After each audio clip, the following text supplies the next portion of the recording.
Part 2 మొన్న పెట్టింది part 1 Singareni scam. ఈరోజు సింగరేణి స్కామ్ పార్ట్ 2 బయట పెడతా ఉన్నా.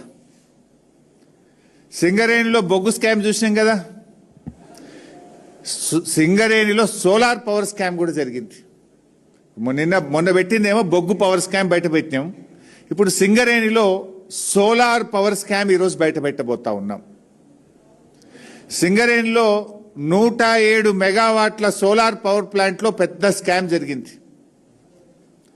అవి 3 డిఫరెంట్ సైట్లు, 37 అంటే 30 మెగావాట్ అట్లా 3 డిఫరెంట్ సైట్లలో సోలార్ పవర్ ప్లాంట్ పెట్టేది ఉంటే తమ అనుయాయులకు కట్టబెట్టడానికి, పోటీ తగ్గించడానికి, ఎంఎస్ఎంఈ వాళ్ళు పాల్గొనకుండా ఉండడానికి 3 కలిపి 107 మెగావాట్లతో సింగిల్ టెండర్ పిలిచినారు.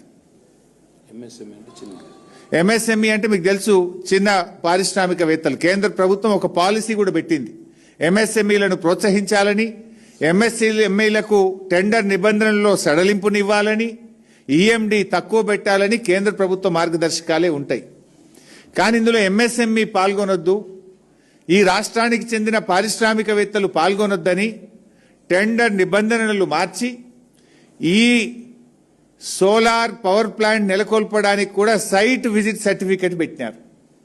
దీనికి కూడా సైట్ విజిట్ సర్టిఫికెట్ పెట్టి 3 వేరియస్ ప్లేసెస్లో ఉన్నదాన్ని సింగిల్ టెండర్ చేసి, టెండర్ అనుమతులను కఠినతరం చేసి, ఇవాళ వాళ్ళు అనుకున్నటువంటి కన్సార్షియంకు దాదాపు 200-250 కోట్ల రూపాయలు అదనంగా వచ్చే విధంగా ఈ టెండర్ను కట్టబెట్టారు.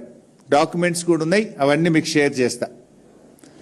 ఇది గోల్టీ సోలార్ పవర్ ప్రైవేట్ లిమిటెడ్ అనే కన్సార్షియంకి అప్పచెప్పినారు. ఆ వివరాలన్నీ కూడా మీకు ఇప్పుడు మీడియాలో షేర్ చేస్తాను.